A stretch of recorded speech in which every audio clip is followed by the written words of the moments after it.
where you should start as an investor is relationship. Yeah.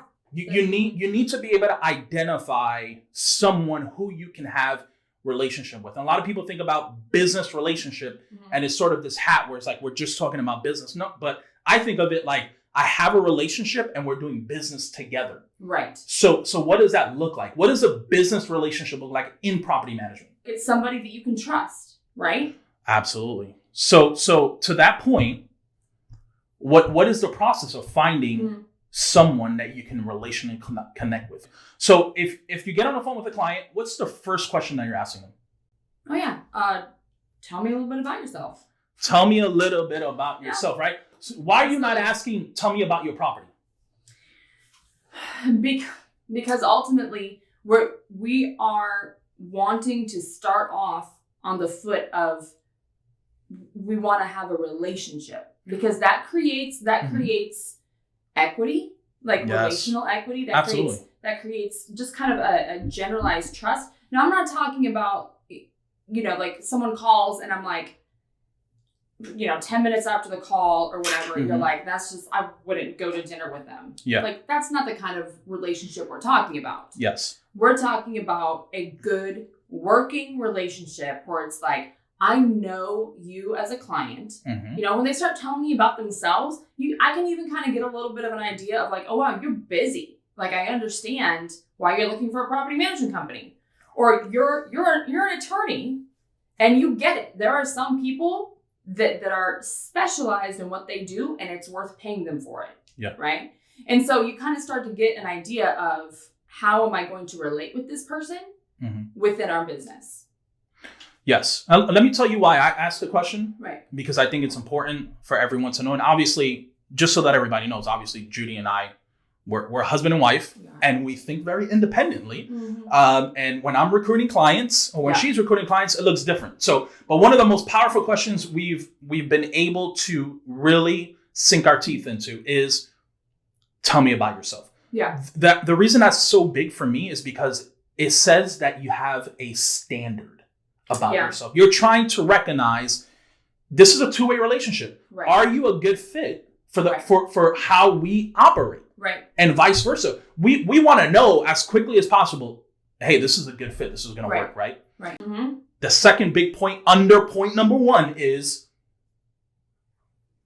a personal one-on-one property manager. If you're going to be bouncing around, it's a challenge, right? You want to be able to have someone you can go straight to who's a decision maker, who's managing your property on your behalf. Right. Services. Yes. Let's start with what are the top three things you think of when you hear services? What should a landlord be looking for? Rent collection, leasing, and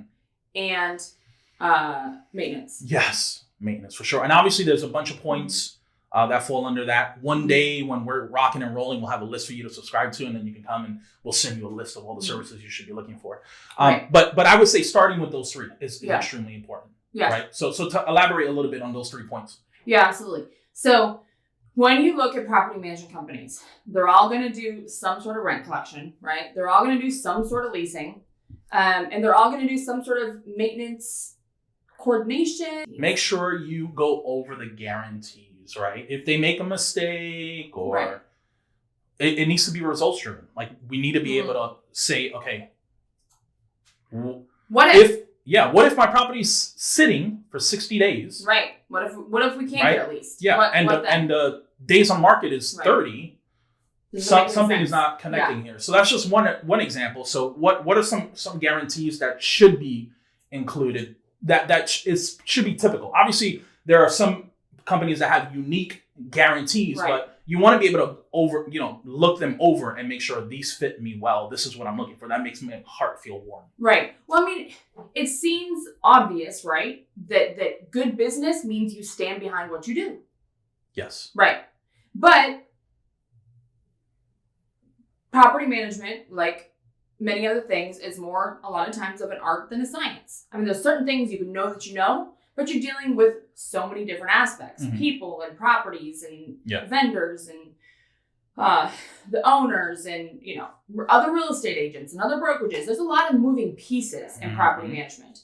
So I think you could really narrow it down this is actually something that you said the other day. Like, what happens when it doesn't go perfect? Perfect is great. Perfect is wonderful. But what happens? There's no such thing. Yeah. Right. So you want to be looking for excellence, but again. Excellence, exactly. Can't be perfect. We can't strive for excellence. And so with a company that has services that they offer, right, you want to then ask, what are your guarantees behind those services that you offer? For example, if a maintenance guy goes out and he takes a look at a leaky toilet, right, and he fixes it and the owner pays for that to be done, and then a month later, the toilet's still leaking. Will your property management company either talk to that vendor and have them go back out and confirm if it's the same issue, that they'll fix it again without additional charges, right?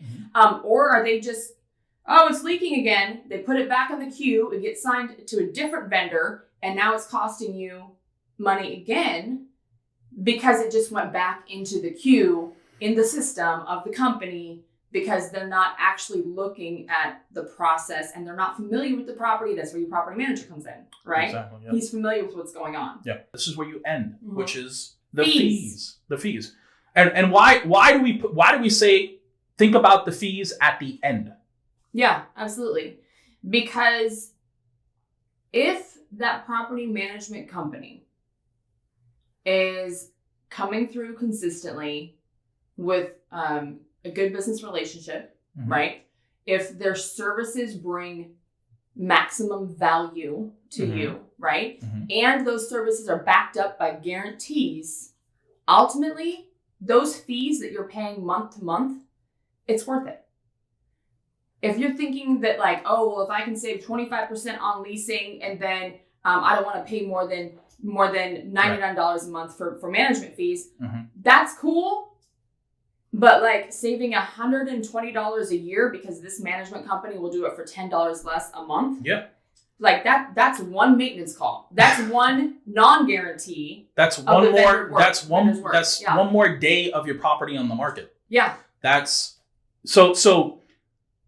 I like to say you're either going to pay now or you're going to pay later. But you're going to pay the price for hiring a bad property manager. You are. You have to pay your property. You have to be willing to pay your property manager what they're worth.